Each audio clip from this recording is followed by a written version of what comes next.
মধ্যপ্রাচ্যে চলমান যুদ্ধ বন্ধে পাকিস্তানে সরাসরি আলোচনায় বসতে যাচ্ছে ইরান ও আমেরিকা।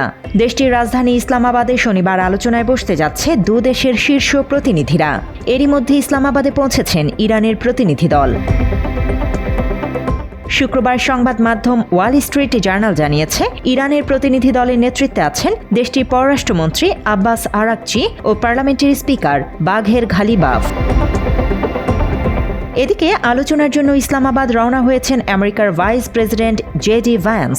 বিমানে ওঠার আগে ইরানকে সতর্ক করেন তিনি। বলেন, এই আলোচনা নিয়ে যাতে টালবাহানা না করে তেহরান। ভ্যান্সের সঙ্গে ইসলামাবাদে যাওয়ার কথা আছে প্রেসিডেন্ট ডোনাল্ড ট্রাম্পের বিশেষ দূত স্টিভ উইটকফ এবং উপদেষ্টা জারেড কুশনারের। আমরা এই আলোচনার জন্য মুখিয়ে আছি এবং আমি মনে করি এটি ইতিবাচক হবে। তবে অবশ্যই আমাদের দেখতে হবে, প্রেসিডেন্ট যেমনটি বলেছেন, ইরানিরা যদি সরল বিশ্বাসে আলোচনায় বসতে চায় তবে আমরা অবশ্যই বন্ধুত্বের হাত বাড়িয়ে দিতে প্রস্তুত। কিন্তু তারা যদি আমাদের সাথে কোনো চতুরতা বা কূটকৌশল করার চেষ্টা করে তবে তারা দেখবে যে এই আলোচনা দল মোটেও নমনীয় নয়।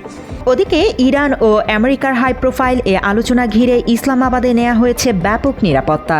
শনিবার হতে যাওয়া আলোচনা নিয়ে যে কোনো ধরনের আশঙ্কা রুখতে নামানো হয়েছে নিরাপত্তা বাহিনীর অতিরিক্ত সদস্য। প্রধান সড়কগুলোতে বসানো হয়েছে তল্লাশি চৌকি।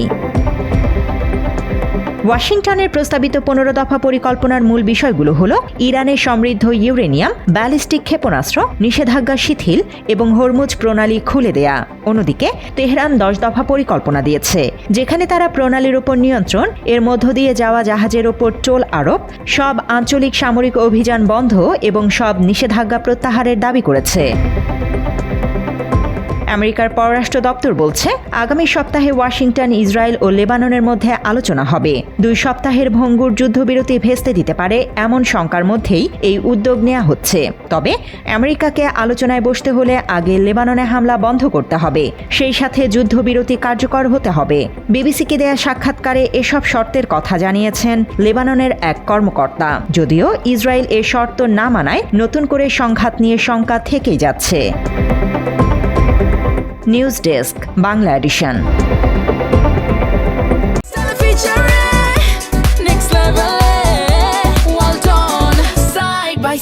Free